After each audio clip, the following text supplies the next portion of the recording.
G'day, ZiggyD here, and today I will be sharing 16 small gameplay mechanics and tips that you may have missed in Diablo 3. In Act 3 you don't have to do the first 2 catapults at all. Simply start the quest and quickly leave the area before the mobs spawn. The quests will complete themselves. You need only do the third one.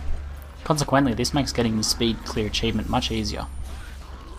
Similarly, you can skip the entire 4 towers event before the Skeleton King. Just break through the door and keep walking.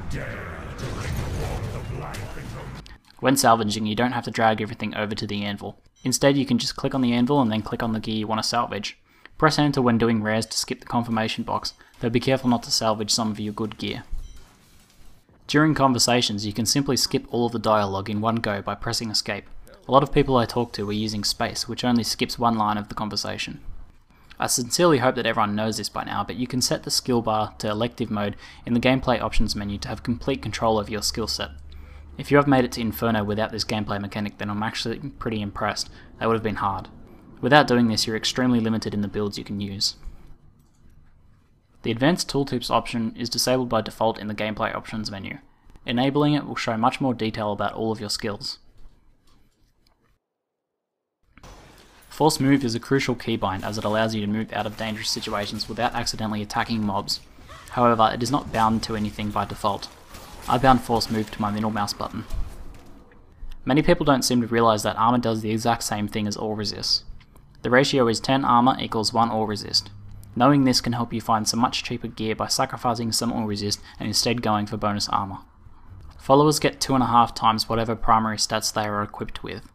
This makes them scale quite well if you stack up their primary attack stat and vitality as much as you can. As you can see here, my poorly geared Scoundrel has much higher dexterity and vitality than me. The Scoundrel is wondrous when equipped with a cold damage bow and with the multi-shot ability, especially if you're a ranged character yourself. Every normal attack of the Scoundrel will slow up to 3 mobs, and this makes kiting a lot easier. Cold weapons also work for the other followers, though they are somewhat less effective. Right-clicking gear in the inventory menu equips or swaps your gear. This makes swapping to a magic find kit much easier. When you come to your rings, holding Alt while right-clicking will allow you to equip to the alternate ring slot.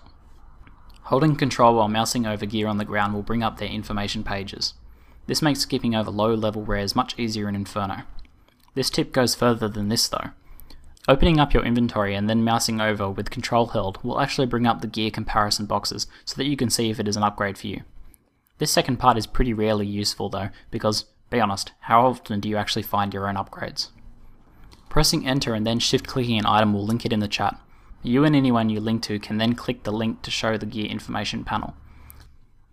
Pressing 1 through 9 on the number pad will have your character say different lines which your party members can hear. There are even a couple of extra lines that are unbound by default, which can be bound to other keys if you want to use them. Attack! If you haven't tried to equip 2 of the same legendary before, then you may be wondering why they are sometimes called uniques, especially since it's obvious that more than one can drop. This alternate name refers to the fact that they are unique equips, meaning you can only equip one of them. Don't buy and try to equip 2 of the same legendary rings or one-handed weapons. Finally, it's faster to leave the game if you town portal to town first.